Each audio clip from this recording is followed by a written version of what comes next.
Hey everybody, Escape211 here. Just a short video to talk about the new hero. I am on the test server, so we can play around with her or at least look at her. I actually don't have her unlocked. You don't really easily on the test server, but we can go in try mode and talk about her ability, so that's what we're going to do.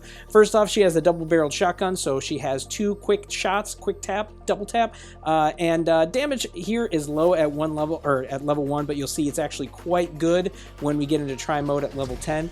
Illusory Touch is her active ability, so it's similar in charge to like Hunter, but this is one where the design is to move around quick, kind of stealthy, and then pop up and get close to your target so you can get in that shotgun damage. That's really the purpose of this, but also you can get hit, but it also has damage mitigation, so it's actually pretty good. Illusory Blast is kind of an odd one. This one seems a little unruly, where she kind of does these quick forward jumps, does some knockback, does some damage. Again, she has damage mitigation during this effect, but you know, kind of an interesting ability. But her passive is really good. This is where she will heal when she goes into her active ability, Illusory Touch. So very strong, definitely what makes her better. So we're gonna try this here. You know, obviously she's a close-up hero with the shotgun. You'll see that soon very quickly. You know, that's really what you want to do. She is a bit squishier, of course, though, than like your typical tanks like Victor or Jabali or even Ruby, so you definitely have to be careful with her. She's more of a hit-and-run artist, in my opinion. You'll kind of see how that works out. So first of all, you'll see the shotgun has a decent range, but terrible damage from far away. Takes a long time. You do see the reload, though, is super fast, so it's almost like she has infinite shots, which is crazy. But up close, this can kill really quickly. Boom, look at that. I mean, Mark is kind of squishy, but you can kill stuff really fast when you get up close like that. And you'll see that with her active ability, the two together can actually be very strong. I'll show you on Victor here. It will take a long time, obviously, to take down a tank, right? So it's not going to be super good at doing that. I mean, if you're able to move around quickly, you might be able to outpace him, but since you're squishy, I wouldn't really try that with Victor.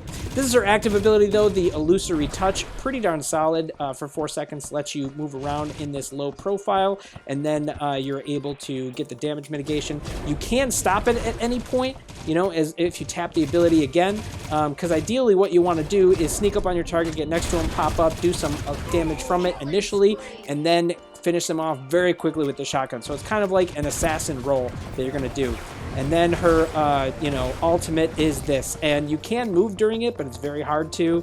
So you kind of want to, I would say it's almost like a panic button, or when you got multiple targets you got to hit. I'm not quite sure the best way to use this ultimate yet, but ideally you're going to want to get in close to your target, do this damage, and then use the ability again to get away as you're leveling her as a hit and run artist. But once you have her passive, which is really cool, and you get close and maybe you tango with somebody, take some damage here like this, when you go into the active ability, you'll see that it heals her up almost completely in that 4 seconds. So you can be a little more aggressive where you get in close and then use that ability instead of trying to, like, you know, hunt around for your heal ups. So honestly, I think she can be pretty strong out the gate, but then just gets better with her passive in terms of, you know, the ability to just stay alive and use her practically unlimited damage with the shotgun. So overall, I think she's going to be interesting. She kind of reminds me of almost like Johnny, maybe pre-nerf in terms of the overall damage, and you want to get in close to your enemy, and then you have some healing with your active ability. So very interesting skill set, kind of reminds me of that, but you know, a little more one note like Victor is, to just get in close and do a lot of damage. I don't necessarily think she's OP, but it's hard for me to see without in the meta. I don't think it's one that you necessarily have to get or will be core to anyone specifically, but I do think that she's going to be interesting to add into the meta, going to be a good hero. If you get her, you're probably going to want to level her up pretty quickly to get that passive, I would assume. But overall, that's, you know, my first impression of her is that she's pretty solid, not totally necessary to get, but you guys can let me know what you think about her if you plan to get her, your thoughts, and we'll see you out there on the battlefield.